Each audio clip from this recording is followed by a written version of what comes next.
Hello, everybody. Welcome to the Williams Corporation Business Webinar. Thank you all for coming. We really enjoy your time. Now, the purpose of this webinar is we are going to tell you the story of Williams Corporation. We're going to tell you the lessons we learned along the way building Williams Corporation. And we have had some fantastic mentors in our life. We've learned some fantastic lessons, and we believe we have a lot of value to provide. And then we'll obviously recommend that we'd love you to purchase a house or invest from Williams Corporation. But the main purpose of this webinar is we want to share with you the history of what we've done and the lessons we learned as we had each chapter of Williams Corporation. So thanks everyone for joining. Like Matthew said, it's a real pleasure to have you here. Before we get started, the lawyer said we had to put this in, so I'm not going to read this out to you, but all it says is more or less, this is not advice, financial, legal, accounting, tax, or otherwise. Take it with a grain of salt. But however, thank you very much for giving us some time this evening, listening to what we have to say. We really like sharing our story about how we did get started and what we have learned along the way. So let's sort of get into it. Now, anytime you have any questions, just message them in the chat. Now, if you look down the bottom of Zoom, you'll see the chat icon. And then what we'll do is we will answer those questions at the end of this presentation. So we want to make sure we engage with you. We want to make sure we answer your questions. So anytime you think of anything, click the chat button down the bottom and write it in there. And we'll get to all of those at the end, or as many as we can. So the agenda for this evening is firstly we'll introduce myself and Matthew and tell the listeners a little bit about ourselves and what we've done. We'll then go through more or less sort of the history of Williams Corporation and lessons we've learnt, roughly sort of one item per year we've been in business, followed by a frequently asked questions session. And it should take about 40 to 60 minutes based on sort of how distracted and what sort of tangents Matthew and I find ourselves on. And if you're wondering, all we do is we just go slide for slide. Because in the past we've tried to allocate slides to one another and we get all sorts of crossed up. So it's more or less going to go one slide for myself and one slide for Matthew. So an introduction to Matthew Horncastle. I think it's very important that you qualify the people who you are taking information from. So 30 seconds about me. I come from a property family. Everyone is in construction: mother, father, aunties, uncles, granddads, cousins. My father actually had the largest privately owned business in New Zealand at his peak, Horncastle Homes. I'm a qualified builder. I've owned a business since 2011. I think of myself as a thought leader in the business space, or I just post a lot on social media. It's one of the two. I'm heavily invested in property. I personally have a large portfolio, and I am the co-founder of Williams Corporation, which is currently the largest privately owned builder in New Zealand. An introduction to myself, Blair Chappell. So I'm a qualified business analyst. I was born and raised in Christchurch and still reside there today, even though I do travel quite a lot with work. Also the co-founder of Williams Corporation, heavily invested in property, especially residential. I like to think of myself as very much a numbers and detail orientated person. And just like Matthew, I'm hugely passionate about benefits of property ownership and just business management, systems, processes in general. So what we're going to do, we're going to go through essentially roughly year by year of Williams Corporation, and we're going to say a key milestone and a key lesson each year. So let's get into it, Blair. Yeah, so it's like we said, since it's a key milestone and a key lesson, since we're going slide for slide to keep it easy, I'm generally talking about what happened that year, and then Matthew we both sort of threw ideas in the mix of what lesson we thought would share from that year of business, and then Matthew will talk you through that. So starting back in 2003, so this is obviously well before Williams Corporation even existed or was thought of. So we're about sort of 10, I can't even maths that, about 10 years old at this stage. And the reason we put this slide is a lot of people always ask us how we met, or people think we're the Williams brothers. I'm not quite sure where it came around that we're brothers, but we are not as far as we're aware. So our first meeting, fortunately, we actually had a mutual friend of our parents, and they went around to someone's batch called Jeff Ball. And ironically enough, he actually supplies every window of every Williams Corporation house and also every kitchen just about of a Williams Corporation house. So it's funny how life works out. And so we met at about 10 years old at sort of the mutual friends batch. We sort of kept in touch as much as two 10-year-olds can. And we didn't really establish a close relationship or business relationship until about sort of 9 years on. So Jeff Bull, whose batch we met at, he was my father's best man at his wedding, and he held me as a baby and said that I'll build your windows one day. So that's how close that relationship is. So Blair and I discussed this, and what we believe the key lesson from that is you never know what's going to happen when you meet someone, and you should always be a good person. You should always try and represent yourself as best you possibly can, because you never know the person next to you at the bus stop, the person you went to kindergarten with, anyone you meet anywhere, you don't know what opportunity that will bring. And you should make an effort to always be the best version of yourself in an interaction. So fast forward to 2011, for those of you that reside in Christchurch or are familiar with Christchurch, we had a large earthquake that sort of eradicated homes for about 30,000 people were displaced from their houses. Matthew at the time was in Nelson, 17 years old and going through his carpentry apprenticeship. And essentially during the earthquakes, or after the earthquake, I should say, Matthew wanted to move to Christchurch, going, there's a lot of opportunity here. You can't lose 30 homes for 30,000 people and not need builders. So Matthew literally loaded up his ute and just drove it from Nelson to Christchurch. And this was sort of the reason we're telling us is to sort of paint the story later on, but sort of 2011 was a key year where the Canterbury earthquakes happened, and Matthew then relocated to Christchurch, sort of while everyone else in Christchurch was figuring out what the hell had just happened and what the future was going to look like. And the lesson from that is every time there is adversity, especially major adversity, like a tragic event, there's always opportunity. And we're not saying you should always just look for the opportunity and not realize that a bad thing's happened, but try and be the person that rolls up your sleeve and says, right, where is the opportunity? How do I add value? How do I get things done? As opposed to the person that focuses on the problem. And that was one thing I did from the second the earthquakes happened. I'm like, right, I believe there is an opportunity for me to go over there and provide value and make a better life for myself. So I'm going to literally pack up my stuff and go. And also in 2011 was when the first company that became Williams Corporation was incorporated on the 6th of June, 2011. So fast forward about a year later, 6 months later. So where I was up to in my life, I was studying at CPIT, which is now called ARA, which is a polytechnic in Christchurch, working towards my business analyst degree. And I was also working part-time at McDonald's flipping burgers. So long story short, more or less, I loved working at McDonald's as far as it gave me a great sense of work ethic, working for a corporate, learning about corporate systems, because McDonald's is probably one of the most well-known names in the world. But also at the same time, I knew that I wasn't going to work at McDonald's forever, and I did want to work more hours over the summer. But my father, being the stubborn man that he is, said, Blair, you're not allowed to quit your job at McDonald's until you find a new job. And I thought, oh, what a real pain this is. But I knew Matthew had moved to Christchurch, so I just literally called Matthew and said, hi, Matthew, it's summer holidays. Be great to catch up, but also, do you have a job going? As I need some more hours, I need to earn some money over the summer. And essentially on the back of that, I drove to the trailer park where Matthew was living and signed an employment contract, which was kind of just bullet pointed on an A4 bit of paper, to be Matthew's first employee at Matthew Horncastle Builders Limited. So one of the lessons there is you have to just seize an opportunity, like Blair picking up that phone and making that call and knowing that he wasn't happy at what he was doing, and to make a decision to go somewhere else. But then I want to go a bit deeper and sort of give Blair a compliment.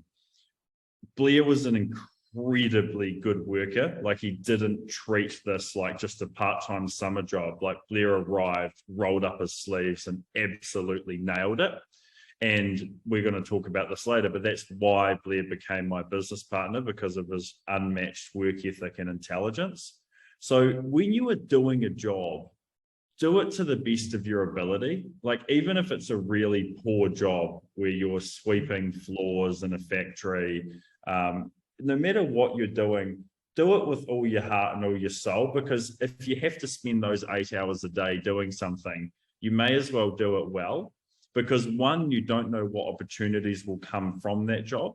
But two, working hard gives you the foundation to then grab opportunities when they come up in front of you.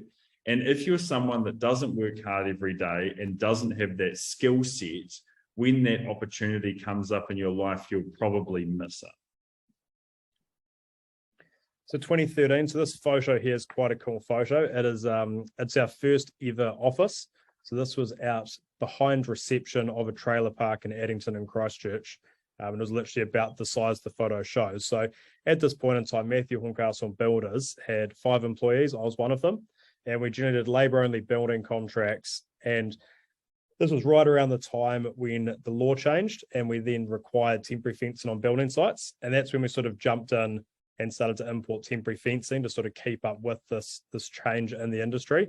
And this was about the same time I sort of managed to split my time half in the office and half on the tools, because we sort of had a small mess that needed managing and timesheets and invoicing and sort of that real startup business stage where it goes from just being sort of 1 or 2 people to actually having sort of staff and responsibilities. And I think the key lessons from this year is take lots of photos. Blair and I took some photos, but not enough. But it's really cool to have those photos to look back on. So make sure you are taking photos and videos. Everyone has to start somewhere. It doesn't matter if you're 16 or 65. When you start, you should be proud of that. And always be aware of what changes are happening around you. So we had a building company doing building work, and then there was this legislational change around temporary fencing on sites. And then we made the temporary fencing business. And the temporary fencing business was one of the major cash flow and business learnings that took us to the next level.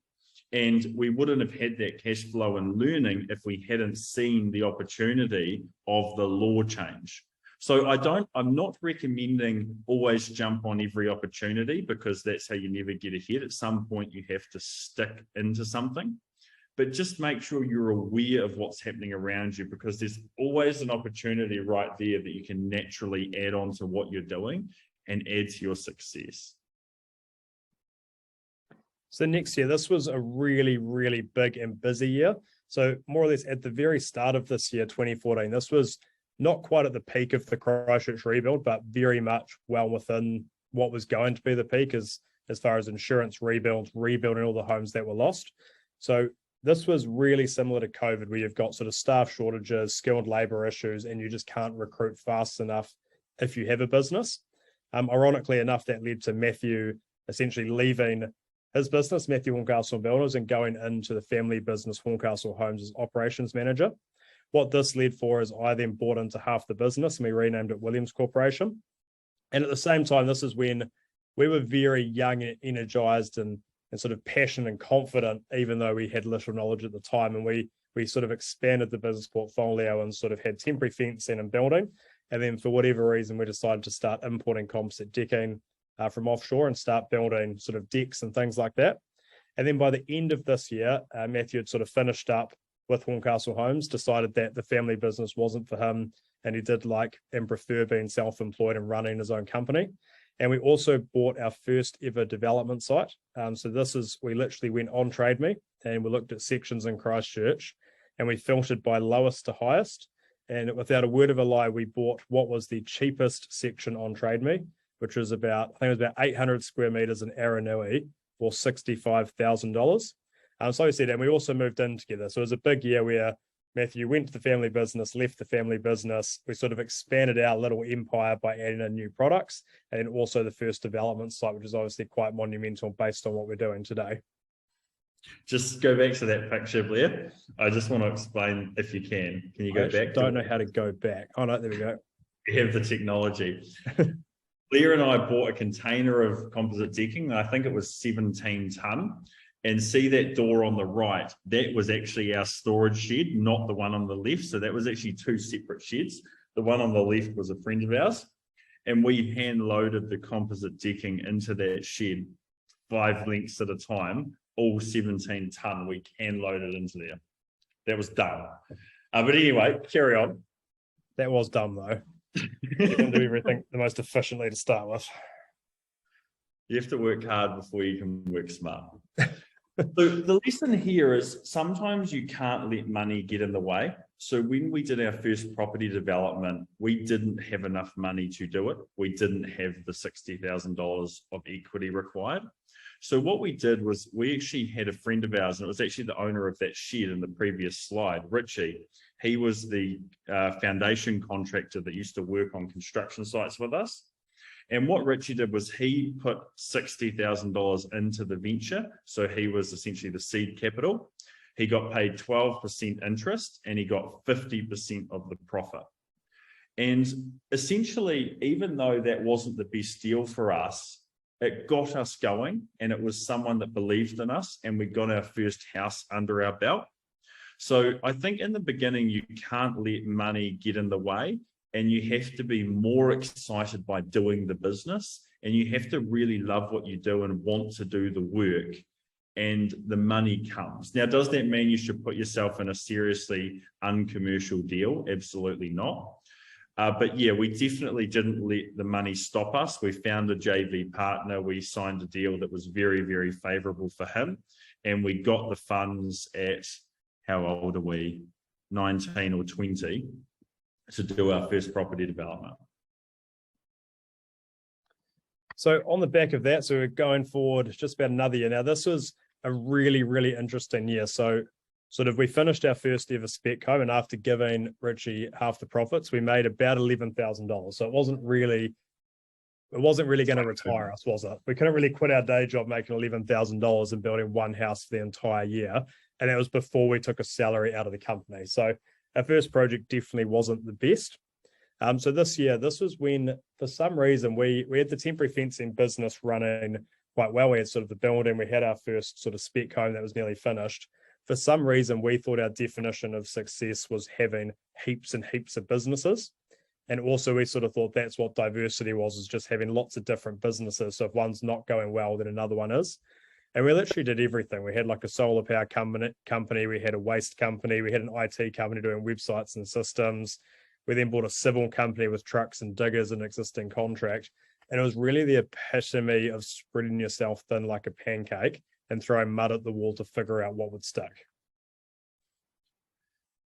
Not that we recommend how we got there, but we recommend the principle of you need to accumulate as much meta knowledge as possible about business and about your industry. And the one thing all of these businesses did, myself and Blair became very, very capable at running business, setting up systems, running people, and also having a very broad understanding of lots of different industries and a very deep understanding of construction. So one of the key things you need to do is really build your meta knowledge so you know a lot about the industry you're involved in and business as a subject. 2016, this was probably one of the harder years in business for us, to be honest.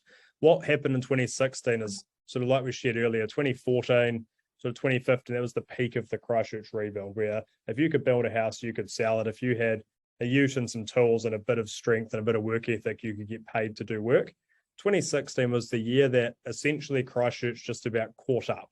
It was a year where all of a sudden everyone was building all these homes, and everyone that had been displaced had now moved into the new homes, and Christchurch overbuilt as a city. And what that meant, because we'd spread ourselves so fast and so thin, we went from having a lot of small companies that were making a little bit of money each month to then a lot of small companies that were losing a little bit of money each month. And we sort of had to have one of those come to Jesus moments with ourselves saying, well, this isn't sustainable. This isn't going to work if we keep going this way. What do we really like doing and what do we not like doing? And how do we really figure out what we should focus on and what we could do? Because we've gone and spread ourselves thin, and now we need to figure out what we're going to go with, because I don't think we can possibly do any more things in different industries. So then the lesson here is, once you have explored different industries and explored different opportunities, and you've tried something and you're good at it and you have proof that you're good at it, you then need to dive deep, and you need to be focused on being the absolute best at that one thing, striving for excellence and absolutely nailing it. So for myself and Blair, we chose property development, particularly residential speculative development. And that was the thing where we said, well, I definitely said, Blair, I'm going to speak for both of us.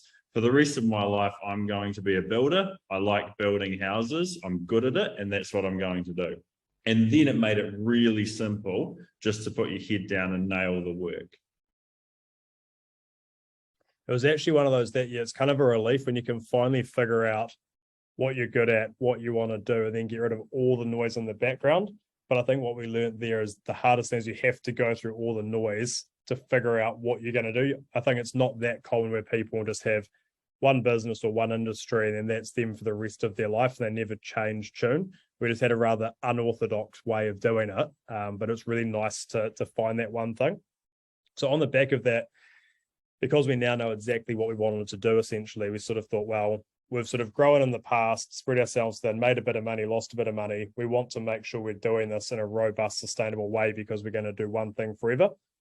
And we always sort of thought the best way to do it is to get someone that's done it before. There's a mentorship, contractor, staff member, whoever it may be. And that person turned out to be Catherine Marshall, who's also Matthew's mother. So she'd been a developer since 1987, right before the share market crashed.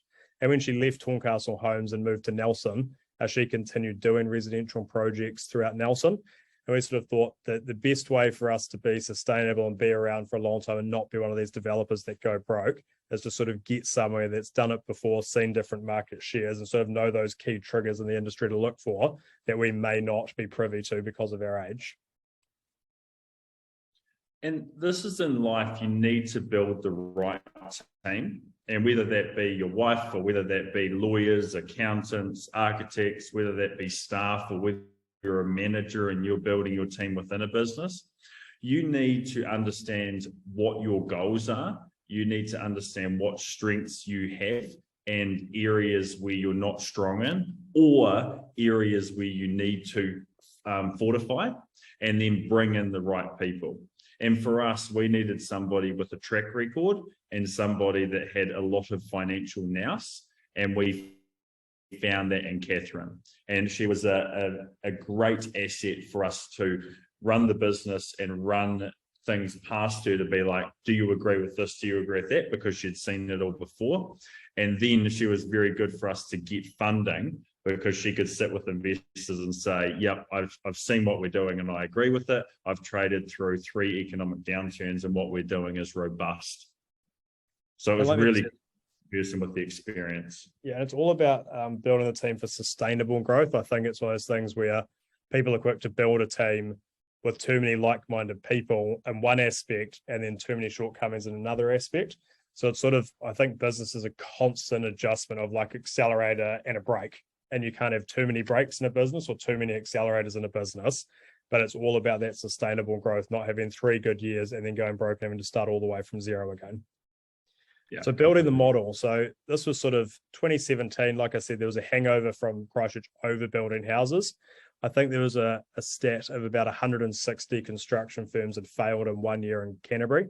And more or less, we knew that we wanted to be in this industry. We knew we wanted to keep going and keep doing more of what we were doing. However, we did know the industry was changing and sort of the subdivision model, the standalone home model, that was not going to be as successful in the current market as what it once was. So that's essentially where we started to build the multi-unit discussion point and going, we actually think people would prefer a really well-located townhouse at a cheaper price that's smaller, but you're in a better area, you save the commute, you're close to where you work, you're close to where your friends are. And a lot of this knowledge was when we actually did what everyone else did after the earthquakes, where we moved 40 minutes out of town to Rolleston into a big house with big lawns, all that sort of carry on, and then realized over time that we had to commute every day to town. Our friends and family didn't want to visit us. It was hard to socialize because it was such a far commute. And we thought on the back of our own experience, plus our knowledge of the homes we've built to date, we thought this was what the successful model is. And that was literally, we moved from a brand new 4-bedroom house in Rolleston to a 1910s 2-bedroom house in Sydenham that was just a leaky, single glazed, horrible home. But we were happier in that environment. And we thought, imagine if we could build a brand new version of this that was about the same price as an old one, with the only compromise being you had a little bit less lawn to mow, which we actually would be more excited about because we hated mowing the lawns. So it was a very big year, 2017.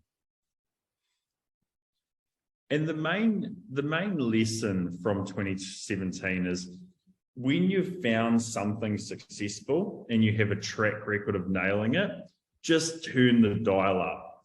I love that quote from Robert Kiyosaki where he says, if it's such a good idea, go buy 100. And that's what we did. We had a track record of being able to deliver houses. We had a house that the market wanted to buy. And we had a business acumen where we had ironed out a big majority of systems, processes, and operations. And then what we said is, let's rock, and just turned up that dial and went from essentially building tens of homes to building hundreds of houses. What we also learned on the back of that is sort of what we used to do is we used to build a house, would finish it, get the landscaping perfect, put furniture in it, do an open home and go to sell the house finish. And as part of sort of this growth curve and moving into the multi-unit space, we sort of learned that it's substantially easier to get funding if you've already got sales. So we had to really sort of switch our mindset of, we don't build this then sell it finished. We need to be good at explaining to people who we are, what we do, what we're going to do, why this house is good for them. And you're literally trying to sell them off a pretty pitch and a floor plan. And we sort of did that last year. That was on the front of that magazine cover. We used external salespeople to achieve that result. But what we also learned is a lot of the time it's a very unpredictable market when you're relying on an external team, because you might have 1 month where you sell 5 houses, the next 2 months you sell 0, then all of a sudden you sell 10. And what you realize is there's outside influence on some of these external salespeople, where someone might offer them a higher commission, they might offer them kickbacks, they might just be on holiday for a month. There's a variety of things that can affect sales if you rely on it being outsourced. So we sort of thought the most important thing we can do is figure out how we control our sales, because then we actually know as a business how much of our products the market wants, and then we can adjust the market according to that. So the key lesson here is sales is the tip of the spear for any business. Management needs to be involved in sales and marketing. And you should build your own high-performance sales team.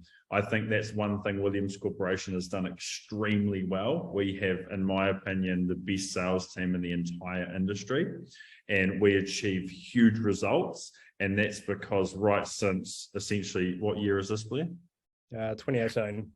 Right since 2018, so for 4 years, we've been focused every single day on building the best sales team in the industry. And it was literally from about 2018 where all of a sudden we doubled or tripled the business every single year, because we had a lot more control and visibility over the sales.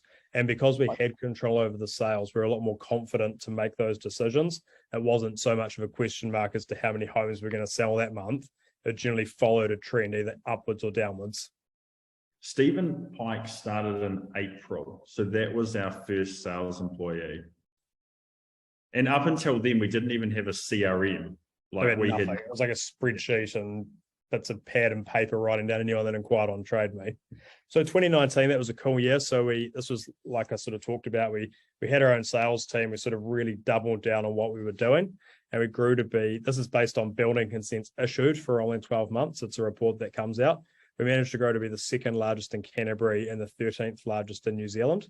This is when we sort of started doing seminars, sort of going around Auckland, Wellington, Christchurch, talking about property investment, who we are, what we do, and sort of talking about why we think there's this change in housing coming from the standalone market to the sort of more infill, higher density space, and how that could be a good investment opportunity. Or if you're a first home buyer, why that could be a house to look at, but your parents generally won't agree with you or won't understand it. And this was also sort of the peak at the time of our sales team performance. We managed to release our biggest project to date, which was 43 homes. And in 12 hours, we had 70 contracts and put the whole development under contract in 1 day, which at the time for us was just like the most unimaginable thing to achieve. And this was also an interesting year. This is sort of when we learnt how to brand ourselves a bit better, sort of how to put signs on fence, how to have a website, how to tell people what we were doing. It was quite ironic because a lot of people at this time sort of thought, oh, you guys have grown really fast, and would always get called the boys. Oh, you boys have grown fast, building a few homes. Oh, is this your first year or your second year? And it's amazing how it took pretty much 8 years before anyone even noticed that the company even existed or remotely came on the radar. Yeah, it's like that old saying, it takes 10 years to be an overnight success. Yeah. And this is probably a really interesting time in business because this is probably your peak where lots of people get imposter syndrome and actually pull their foot back off the throttle. And you need to do the exact opposite. You need to take your momentum, you need to take the wins, and you need to stack those wins and win more. And it comes down to you really need to back yourself. If you've got a good company, you've got a good product, you've got good systems and processes, preferably great, you then just say, let's rock. I'm good. I know what I'm doing. Let's get into it. And we were very, very good at backing ourselves and saying, no, we're good at what we do and we're going to do more of it. And the business, as Blair said, this is when we started tripling. It was minimum doubling, most years tripling every single year. I can't believe how young I look in that photo. That's what I was thinking. So I remember that. This is, oh no, 2019 still, sorry. So this is when we went to Auckland. So what we thought is we've got a great business here in Christchurch. We know our product, we know our market, we know it's profitable. We're starting to get some good staff members coming through. And sort of what we thought, what's the worst thing that could happen? It's sort of what we call the pinata test, where you put an idea on the table and you more or less beat the shit out of it and see if it's still there. We sort of thought the biggest risk to Williams Corporation is if there's another earthquake in Christchurch, or the council does something neurotic, or land supply dries out, and all of a sudden we go from sort of building 100 homes a year, 200 homes a year, whatever it was at the time, just sort of struggling to build enough homes or sell enough homes or buy enough land. And we sort of thought, let's go to Auckland. It makes the most economic sense. You've got 1.6 million people there. Half the people that moved to New Zealand reside in Auckland. So this was the first year of going to Auckland, contracting our first development site, getting a small 100 square metre office in the viaduct, and sort of really starting that diversification journey, but within the exact same business model that we'd operated in Christchurch. And I think the lesson here is, for a business to be able to survive any storm, you need diversification. And we didn't want to diversify from what we did, so we diversified in where we did it. And like Blair said, that mitigates us from events like earthquakes, poor council policy, population decline in a region. And that means Williams Corporation can continue to trade through events which would otherwise be difficult if you only operated from a single location. So as part of this huge growth, we sort of realized that you need a lot of capital to be a property developer. And generally, New Zealand banks aren't the easiest to deal with. And what they start to do is it's the saying of the tail wagging the dog, where you sort of explain to the bank what you want to do or how many projects you've sold and want to build. And the bank tries to turn around and tell you what they're going to let you build. So what we did is we essentially started our own wholesale finance company called Williams Corporation Capital. And we more or less amalgamated our money plus some other money in funds we were using investors at the time, and then started to reach out to other wholesale investors. And all of this money was sort of transacted through a lawyer's trust account. We treated it very much the same as the bank, but it gave us lines of credit that we would never have gotten from New Zealand banks, just either because of our age, the bank's appetite, and just generally New Zealand banks are very conservative. And if you look around sort of the rest of the world, America, Australia, Europe, generally all property developers use sort of second or third tier finance companies, because generally banks aren't overly interested in the concept. And we thought, instead of sort of going to them straight away, why don't we actually try and make our own finance company that's safer and we're more in control of, and we can make sure we can deliver our work in progress in a safe manner and make sure we don't have cash flow or solvency issues. I actually remember, just before I had my point, I remember being in a bank meeting and the bank manager saying something along the lines of, I will tell you how much you're going to grow this year. And I walked out of the meeting and I said to Blair, I'm like, no bank manager's ever going to tell us what we are and aren't going to do in our lives. And so that is the lesson here, is don't let a bank or even another person tell you what your goals are and what you are going to achieve and tell you where you're going to go. Make sure you take as much control as possible. And preferably, if you can take a control of the finance and have it minimum spread across multiple banks, or find alternative sources to have the money you need to run the business, like what we did with Williams Corporation Capital. But money is very, very important. Money is the oxygen required to run a business. So make sure you solve that problem, but don't let the bank manager tell you what your goals are. 2020, innovation and domination. So this was sort of, we've gone into Auckland, we've sort of got Williams Capital up and running, and this was just a year of delivery and a year of building, and also really focusing on who we are, what we do, and how we do it better. So 2020, this was when this project here is on the corner of Riccarton Road and Deans Ave by the Christchurch Hospital. This was a really great sort of moment in our careers where we managed to build 43 homes in less than 5 months. And there was the same project that sort of 6 to 9 months prior we'd sold out and contracted in a day. And also in this year, 2020, we managed to sell $314 million worth of property. So this was a really big year of growth where it was just, let's keep going, let's keep the foot down, but also let's try tweak and adjust and make sure we're always on the front foot of innovation, sort of business acumen, business responsibility, to make sure we do this in the most safe and sustainable manner. And the lesson here is, I believe most businesses innovate too early or change too early. You normally have a product and you start getting some success, and then people try to change it. So don't hesitate. If you have a product that people want and you're selling a lot of that product, keep focusing on nailing that product, but try and always make it 1% better. So we have a policy in Williams Corporation, we try to get 1% better every day. And it's just, how do you make your front door open better? What door stop are you using? What door handle are you using? Just go through everything you're doing. How do you send emails? Every single part of your job, and think, how do I do this 1% better? So continuously improve, but also don't throw the baby out with the bathwater, because normally there's a lot of people that want your products, and businesses pivot too early. Yeah, I think what Matthew touched on, a good example in construction, that more of the same. We perhaps built so many black and white houses, we started getting people abusing us for building that many black and white houses, and sort of saying, why don't you go into commercial? Why don't you go into high rises? Have you thought about building on the hill? There's a shortage for houses on the hill. And it's very easy, like Matt said, for businesses to pivot early when they've got something that's going really, really well, but because of outside influence from people that haven't actually done it, they go, actually, that is a good idea, I'll give that a go. And instead of giving that a go on a small scale, they sort of accidentally shift their whole business focus.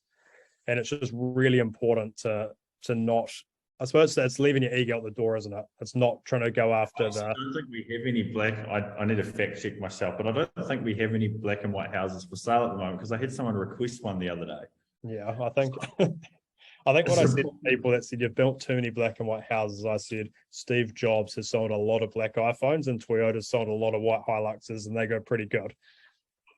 So Wellington expansion. So this was very similar.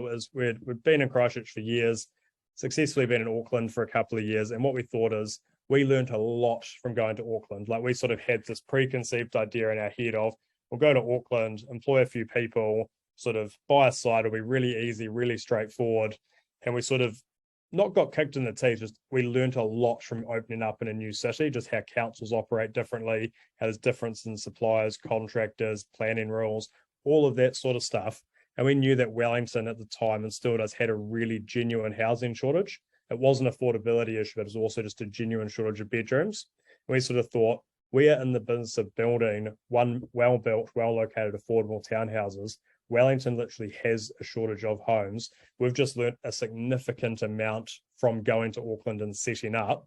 So why don't we actually go to Wellington, but this time try to do it significantly faster and more successful? So we essentially wrote a manual of how to make a Williams Corporation in a city, and we arrived to Wellington and we executed on our manual, in my opinion, very, very well.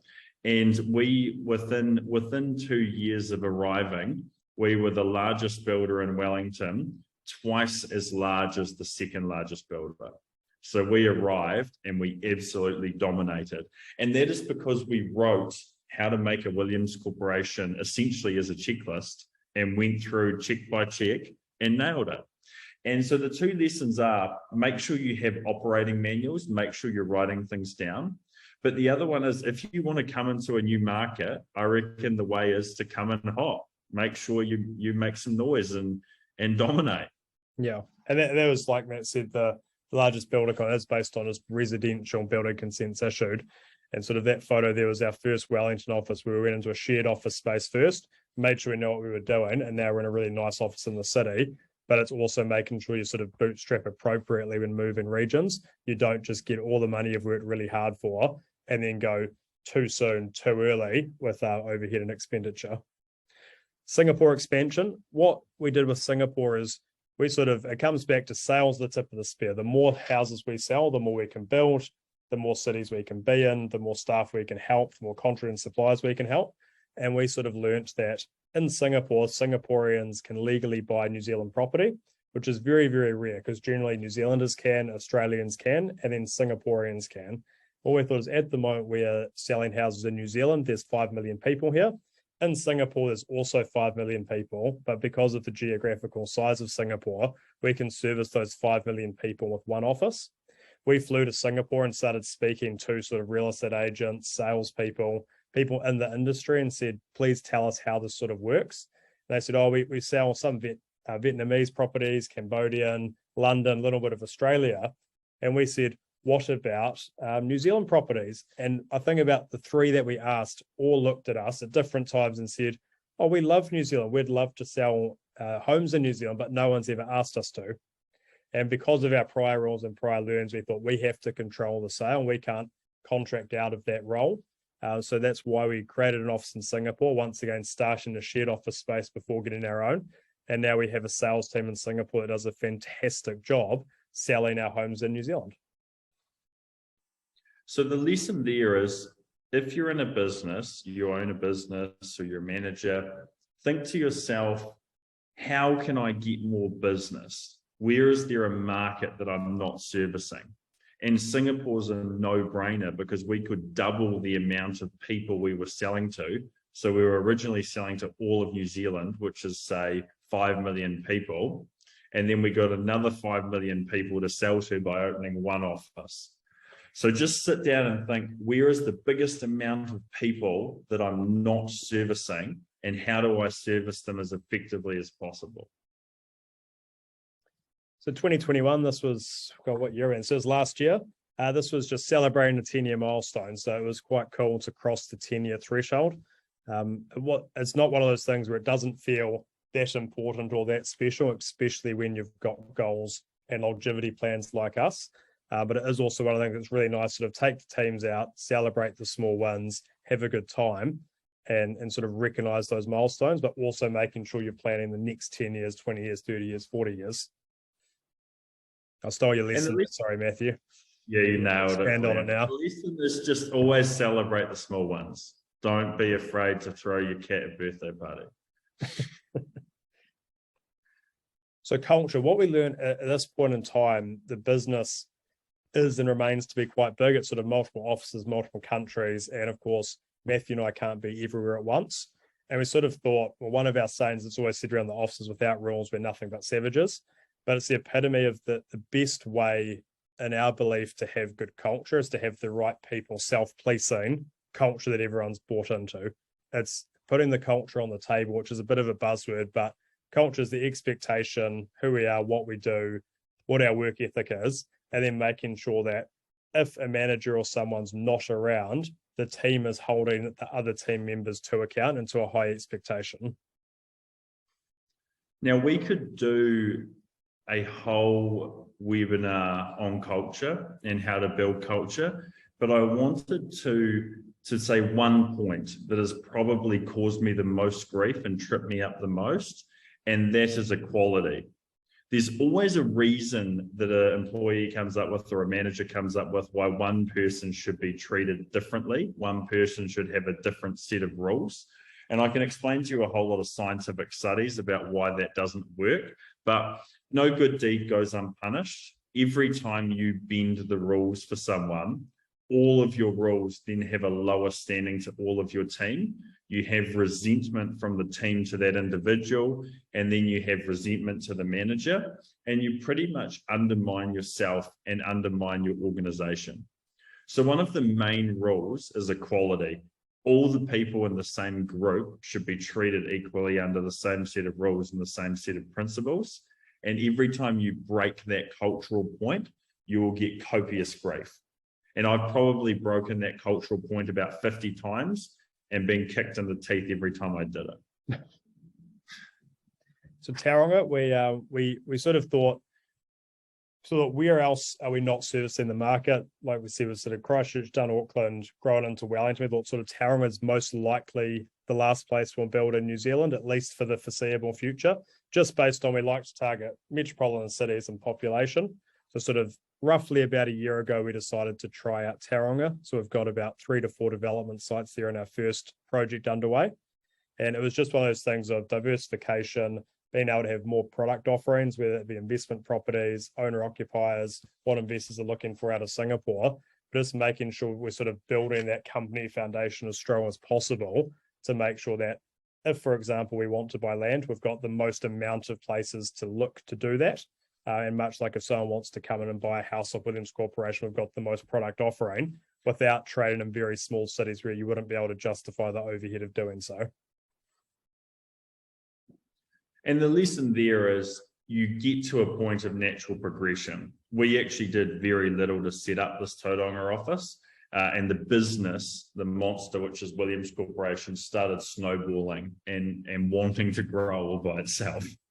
Yeah. And what we've learned is you start to see people in the business coming through, stepping up to that next level, saying, I'm happy to go to Tauranga and be a sales manager, or, hey, I'm happy to do this. I'm happy to fly here and help with that. Whereas in the early days, you kind of have to do everything yourself. So it's harder to do some of these things, but it's really positive when you get to a certain stage in business and you see the people that have been there for a while stepping up and sort of helping to take some of that burden and also take some of that reward. Australia, so like we said, sort of Tauranga was sort of the last place we envisioned building Christchurch for the next wee while. And it comes back to what we talked about is New Zealand's 5 million people, Singapore added another 5 million people. Being able to set up sales offices to stay within Australia, all of a sudden added another 30 to 35 million people into our pool of who we could sell houses to. And also we had, like I said, someone that stepped up, Ben Cloak, and he said, I'm happy to go to Australia as well and help set up the sales teams, the offices, etc. And it all came down to that. What's the biggest risk? It could be New Zealand's faced with another brain drain. New Zealand dollar drops too much. It's nice to sort of be able to play across the sea and have Australia on one hand, New Zealand on the other, just to really make sure that Williams Corporation's around for at least another 100 years. Stole my lesson, Blair. Yeah, sorry, I slipped that 100-year in. The lesson is every business should have a long-term plan, and the business needs to be treated as a separate unit as the shareholders and as from the management. And Williams Corporation, we have a 100-year plan at any one time, so we always have 100 years ahead of us that we're planning for. And for us to safely trade for 100 years, we believe we need to be multinational to mitigate national risk, which would be a decline in the New Zealand housing market, which would mean trading for a short period of time was hard work. Being multinational will mitigate us from a lot of those risks because we'll have cash coming in from other countries. So 2021, so end of 2021, we almost hit number one. Sorry, Blair, just going back. Sorry. Yep. Going back, and even to an individual, if you're an individual and you're saying, well, what do I learn here? I really believe that if you're at the point where you can buy, say, your third or fourth investment property, you should be looking at a different country. Like I'm talking to a whole lot of my friends at the moment about buying their fourth investment property in Australia for the same reason that Williams Corporation has an office over there, to have some of your money growing in a different currency, a different country, under a different set of rules, under a different government.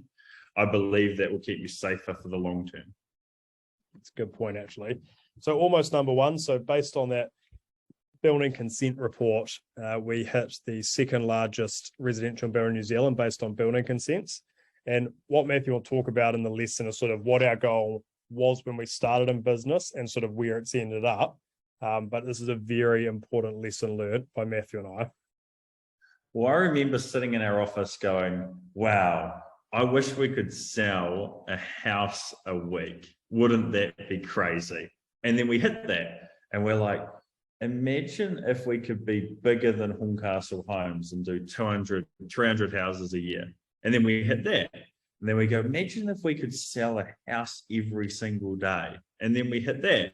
And then we're like, what about we try beat Mike Greer? That'd be cool. And then we did that. So we always had a goal that we thought was absolutely ridiculous. But then we have such a great track record of hitting all these goals that they're no longer ridiculous. So our current goal is to be the biggest builder in New Zealand. And then we're going to come after Australia with a vengeance. But you always need that big goal that challenges you and forces you to be the best version of yourself, that wakes you up in the morning and gets you excited, that you can get off and roll up your sleeves and make happen. Yeah, and with that big goal, I remember clearly when our goal was one house a week, and that wasn't back in 2014, or when we started, that was back in like 2017, 2018, when we just couldn't fathom the concept of doing a house a week. And then, like Matt said, just then a house a day, then 2 houses a day, and therefore. And then, 2020, once again, we never envisioned, I think it's not that we never envisioned ever doing it, we just never quite quantified that it may have been possible in, say, 10, 11 years in business. And this is sort of where we finally hit $1 billion in sales, which is a fantastic milestone for the company. And not just because of our own gain for that, it's also because of the main flow and effect from being able to sort of put that much back into the economy. Yeah, what's actually really interesting, this Christmas, we hit our $1 billion of delivery as well. So in the next 2 months, we've got a really exciting milestone. We're sitting at 800 and something million of delivery, and we're about to hit our $1 billion of property delivered. So that's really cool. And the lesson is, a rising tide lifts all ships. And by us waking up every day and having a big goal and pushing to be better versions of ourselves, what happened was you had staff which started making heaps of money and becoming better versions of themselves, contractors growing their business, customers that possibly wouldn't have purchased houses that bought multiple houses from us, and they performed really well because of how well properties performed as an asset class, and because we build great houses. But we got to watch all these people win. And don't get me wrong, I'm not taking credit for those individuals' success, but we were involved in their success. And I can promise you, if you work hard and you get better, and as you get better, you see the people around you get better, it is an absolutely amazing feeling to witness. It's really cool seeing your employees buying new cars, getting better houses, building an investment portfolio, seeing your customers stoked with their purchase, seeing your contractors getting more staff, growing their business. It's really cool. So if you could probably, in the whole presentation, if I could leave you with one quote bouncing around in your mind, a rising tide lifts all ships, that would probably be the one quote I'd want you to remember. And then sort of taking on to this year, first Australian development. So this was, as we went to Australia, started a wee sales office in each city, well, each main city. And then we thought it's time for us to do our first development. So we did a small block of 27, which we have just about got consent for. We're through the process of selling it and we'll start early next year. The main thing we did here is we checked our ego at the door and nailed the basics. Now, I don't want to go on a big rant, but where lots of developers go wrong is they try and have these big statement pieces, and they want like the big luxury apartment so they can have it in some magazine looking good. We went to a suburb that could drive to Brisbane to work or drive to the Gold Coast to work. We're doing affordable 2 and 3 bedroom houses with garaging. They've got great rent returns. Like, we nailed the basics. And because we nailed the basics, I think they're all under contract, or there might be like 2 available or something, but it was very, very popular. And we just rolled up our sleeves and did the bread and butter products that the customer wants. Yeah, good summary. I'm going to speed up a bit, Matthew, because we're going to run out of time otherwise. Now, the Cebu support us, this was a huge part of this year's growth for Williams Corporation. And this was a huge part of sort of what a lot of businesses have been facing because of sort of what's been happening in the last few years as far as skills shortage, trying to find either qualified people or people for the right money, or people that are going to be loyal to the business and not sort of jump ship every few months. We'd already had, as Williams Corporation, about 4 to 5 contractors in the Philippines for about 3 to 4 years, doing various roles. And when we were faced with this issue of needing more human capital and struggling to find it, we thought, well, the Cebu team, the contractors, is doing a great job. Why don't we actually try go there, rent an office, create a legal structure, and employ more people there? One, because there is a cost saving, which means we can actually give more resource to the company for significantly less than that same resource would cost in New Zealand. 2, because we'd tried it before with the contractors, it worked really well. And 3, because there were some aspects in New Zealand we just physically could not get the labour force required. So we had to think outside the square and find a solution to the problem. And this is a really important point. You need the correct amount of human capital. It is not fair on your customers and your employees not having enough people to get the job done. So if you can't find enough people, you need to think outside the box. Is there another country where you can employ people? What can you do? But make sure you staff your business correctly, and make sure, because that's for your staff and for your customers. And if you can't get it in your local market, sorry, I'm just repeating myself, but think outside the box. Sorry to go on a tangent because Blair said that we need to be focused, but I'm just going to go on a tangent. I'm actually in our Cebu office now. I forgot you there. See? Wave. Say hi, everyone. How cool. That is cool. Sorry. All right. And also on the back of what you said about staff your business correctly, it is something that's really, really hard to get right. And we've failed numerous times. We've understaffed certain departments, then overstaffed certain departments, then employed the wrong people because we feel like we need more capital and then they leave. So it is just a genuinely hard thing to do in a business. But I think us having that offshore office with the horsepower significantly helped us to get better than what we were. So where are we now? Just for a brief summary of where Williams Corporation is today in 2022, well, October 2022. So I've built close to 1,500 homes and given them to customers. We've sold 500 homes in the last year and have released about 650. In the next 12 months, we'll give keys to customers for about 850 homes, which shows how business is a bit of a snowball. The fact that we've only ever built 1,462 houses to date, but in the next 12 months, we're going to deliver another 846, shows we're going to add another 50% on just in the next 12 months. And we've got 48 homes now work in progress in Australia. Our funds under management's over $156 million, which is what enables us to build all of these homes. We've got 10 offices and about 200 employees, which includes the sales team and the Cebu support office. So now I'm just going to take you quickly through our guiding plan. So Williams Corporation, we have a series of plans that we use to run the company. And the first is our 100-year guiding principles. So essentially, we just carry each aspect of the business and we note how we make decisions about that. So this is how we ascertain if there's demand for our product, how we ascertain what product we're going to create, how we run our finance, how we run our design and specification, how we run our sales, how we manage our people, how we choose the location, and how we make sure we're always getting better. What is our opinion on politics, and what is our opinion on profitability? Why do we do this? Well, we're actually missing a little bit from that. Sorry, team, the marketing. After that, there was supposed to be, so there's the year that we're going public, which is 2041.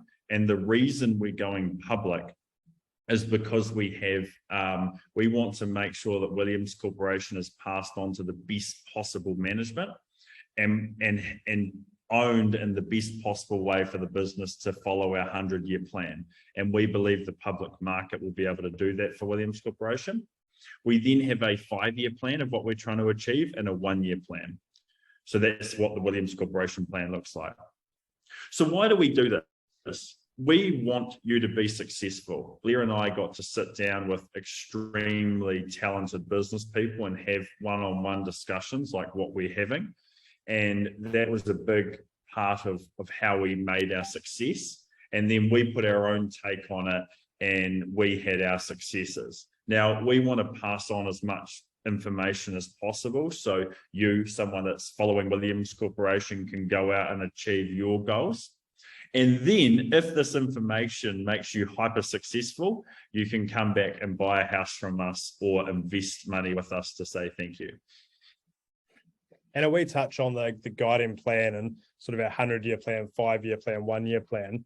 It's not even overly detailed. It might just have numbers or targets, but the main reason we have it is it means that it gives people a framework to help make a decision. So if someone's like, should we do this as a business or should I do that? It's literally, does it fit into the 1-year plan and the 5-year plan and the 100-year plan and the principles in which the business is run by?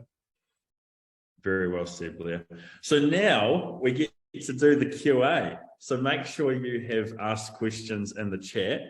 And my amazing sister, do you want to read them out? I'll ask them to you, Blair, or do you want to ask them to me? No, you can. We'll just take turns if you want to go first. All right. Why is your name Williams Corporation? That is actually a really good question. One we're asked lots and should have addressed it. So the reason why we used Williams is both Matthew and I's middle name is William, which is just convenient. The reason why it's corporation is actually more of an interesting story. So when we were back in, whenever it was, 2014, 2015, and we had sort of all these businesses, we had sort of Williams Commercial, Williams Homes, Williams Energy, Williams Waste Management, all sorts of businesses. We sort of thought successful people with lots of businesses, not that we were at the time, normally have sort of like a holding company. And we wanted to make a company called Williams Group. But when we looked at Williams Group, it was already owned or registered on the company's office by a hotel operator. So we sort of thought it's a bit wanky and it's probably way bigger than our boots should be, but why don't we just call it Williams Corporation? And it was literally just a short decision that was probably had over a 20-second conversation with zero relevance to what it was going to mean in the future. But that's where corporation came from, and then Williams came from our middle name. I kind of wanted to steal a little bit there. It was originally said by me as a joke because I said Williams Corporation was available. And we didn't actually reserve the company at that time. And then for the next week, we would joke, so we're working out of a garage in Hallsville back then. And we would always refer to heading back to the corporation, which was the garage. And then all of our friends referred to it as, I'm coming over to the corporation. Right. And the joke stuck so deep, we couldn't be anything other than Williams Corporation. Now, question for you, which I think is a good one. How do we maintain quality of our homes when our volume is so high? That's a really good question. I would argue that when you are heavily involved with something, it's easier for you to perfect. So replace homes with, imagine somebody goes and works out every day. Is that person going to do a higher quality workout than someone that works out once a week, or a lower quality workout?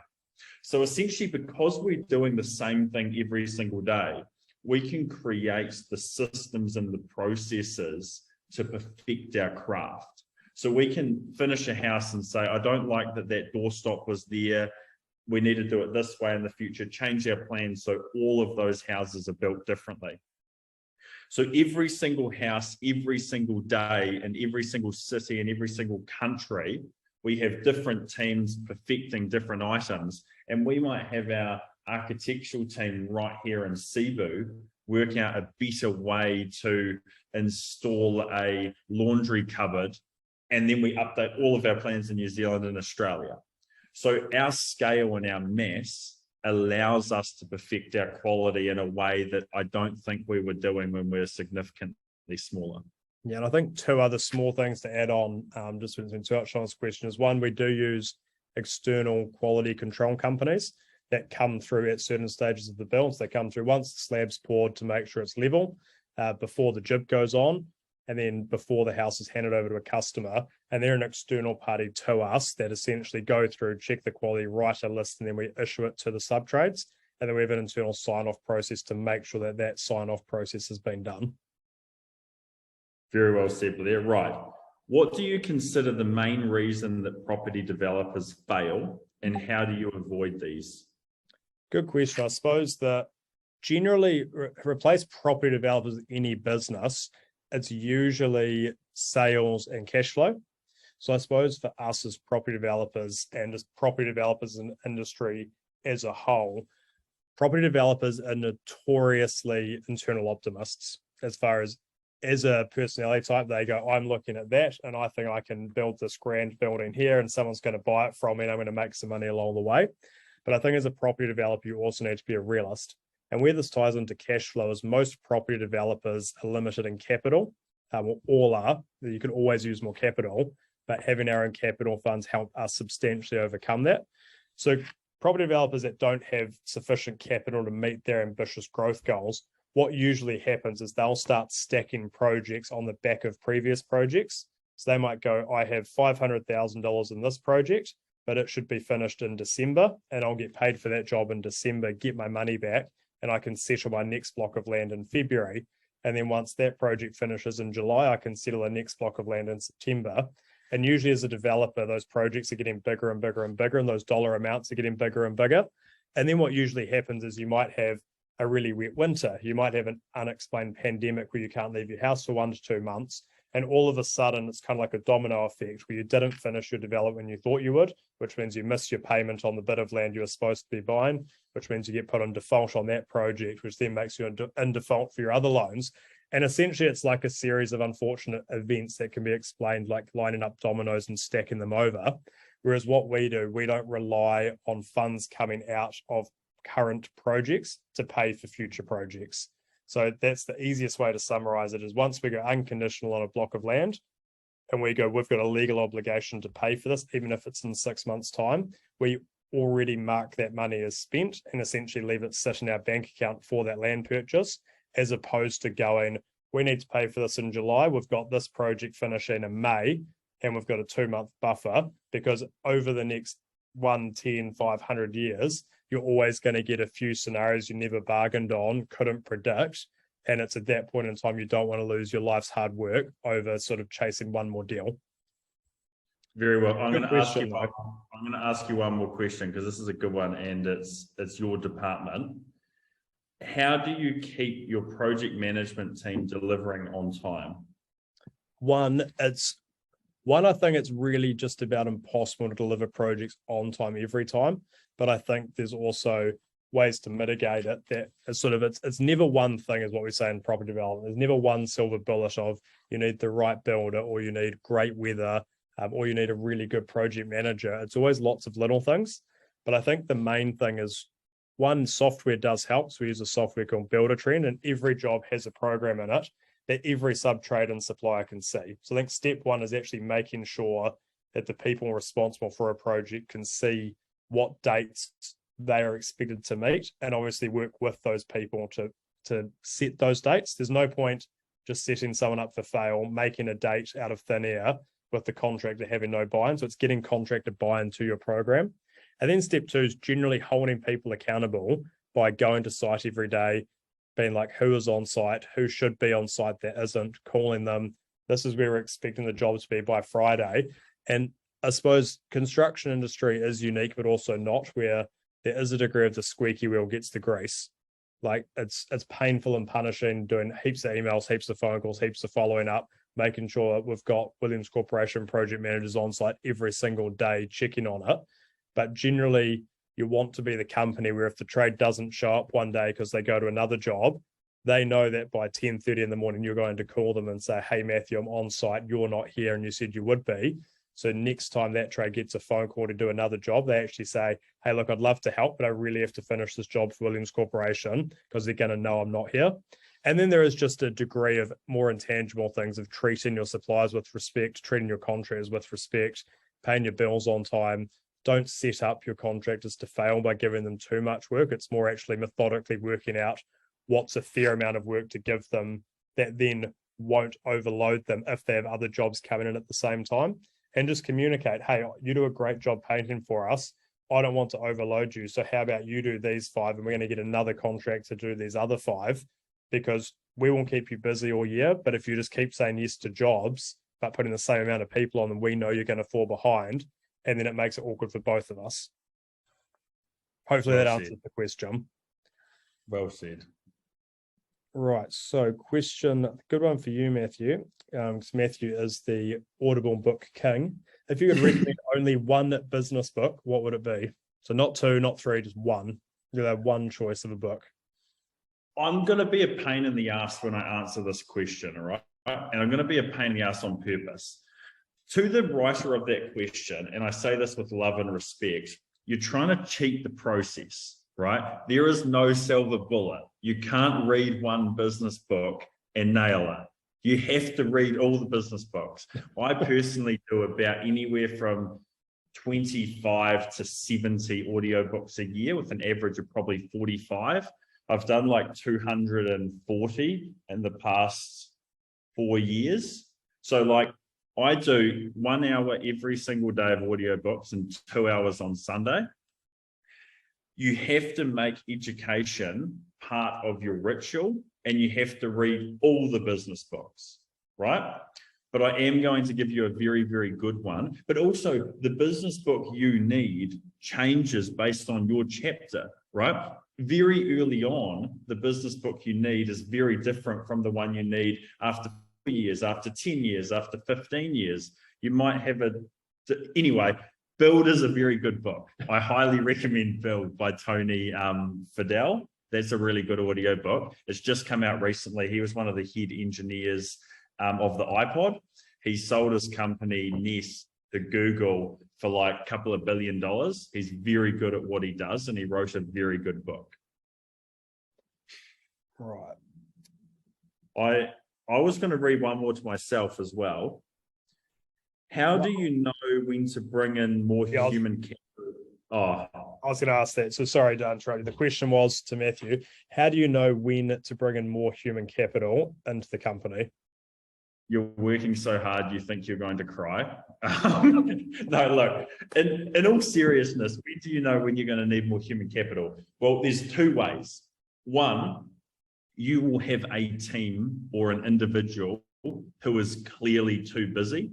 So you can feel sometimes if there's a salesperson getting too many leads, if there's a member of your architectural team that's working 7 days a week. So you'll see an individual or a department's loaded, or you're paying a company far too much. So like we got to the point where we were paying an external lawyer probably $3 million a year. And we said, right, let's bring 3 lawyers in-house to reduce some of those legal costs. So it's 50-50. Part will be you look at your monthly invoices and you're like, this doesn't make sense anymore. I should bring this in-house for a cost saving on invoices. And the other reason is yourself or an employee or in a department clearly has too much to do.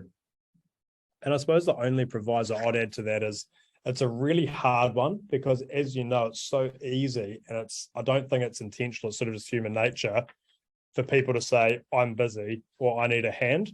And I think what we've found is quite often with staff, especially the really great ones that we have, when we first got them and you're sort of learning your job or you're in the first sort of 3, 6, 9, 12 months, it is very overwhelming when you've got a lot of things on, a lot of things to learn. So it's very easy to feel overwhelmed and interpret that as I'm too busy, I need help. And what we sort of found, if you hold off a little bit longer or sort of work through the process with them, all of a sudden, as they start to know how to do their job more efficiently, who to send that email to, who's the person you call to follow that up with, all of a sudden they're doing the same amount of work in about a third of the time. And then they actually do about twice as much work. And then when they say, I am busy, I need a hand, you know, that person can't really get much more productive. Or even if they could, you've now got key person risk where if that person was to leave or get sick, you actually need someone to assist them with that workload. But I think just the main proviso that I'd add to what Matthew said is just because someone says, I'm busy, I need a hand, doesn't necessarily mean you need another person. It's more a good chance to check what they're doing each day. Are they productive? Do you need to help them with their productivity and managing their workload better? Or have they already nailed being productive and nailed sort of organizing their workflow and they genuinely need help? There's so many questions. I reckon we pick 2 because like we're just not going to get through this and we're already an hour and 15 minutes. Yeah, let's do 2 more, right? You ask me one, then I'll ask you one. Oh, yeah. Okay. Do you want to, whose turn is it? You ask me one, eh? Okay. This is a good one. I know the answer to this. What has been the biggest challenge you have had to overcome in business? Oh, working with you has never been particularly easy. Biggest challenge, it definitely, it's very hard to be put in a box saying the biggest challenge. And it's one of those things, I think, I'm happy to give a specific example, but also it's a little bit bigger thinking than that, is when you're a small business and you employ your first staff member, your biggest challenge is you are absolutely terrified to pay wages on Thursday wage cycle, because if you don't get paid by another person you've invoiced, your bank transfer is going to bounce, you're not going to pay your staff. So at that point in time, that is your biggest challenge. When you buy your first development site, even if it's $65,000, your biggest challenge is, if we don't get the funds to pay for the $65,000 development site, we're going to have no money and go broke. So what I'm trying to say is, like, your mental strength and mental toughness just grows, and it's like a muscle. So you can get given a huge problem now and it's not that much of a problem, but if you gave that problem to me 5, 6, 7, 8 years ago, or even 1 year ago, it would probably be deliberating to my mental health. So I think problems do grow in time with business, but also get better at dealing with the problems. As for probably one of the biggest problems, it wasn't really a problem, it was more like a one-off event, which was our second ever development site. And we actually wrote a children's book about this. I think, what do we even call it? Like The Youngest Builders Build Houses, or anyway, phenomenally good children's picture book. But it was just one of those things where we'd gone from building our first ever house, which was 1, to a block of 4. And just everything that possibly could have gone wrong did. Just sinking diggers, knocking a house over full of asbestos, having the news on site, having WorkSafe there, ECAN there, dewatering problems, losing money. Like, it was the epitome of just, why did we choose this industry? It would potentially be easier to go out and get a job. I think that was just one project where life really kicked us in the teeth.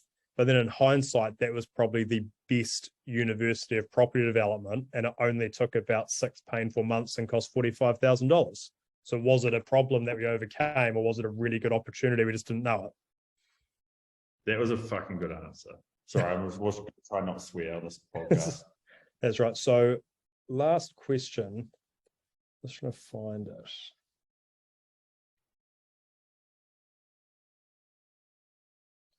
Right, this is quite a good one.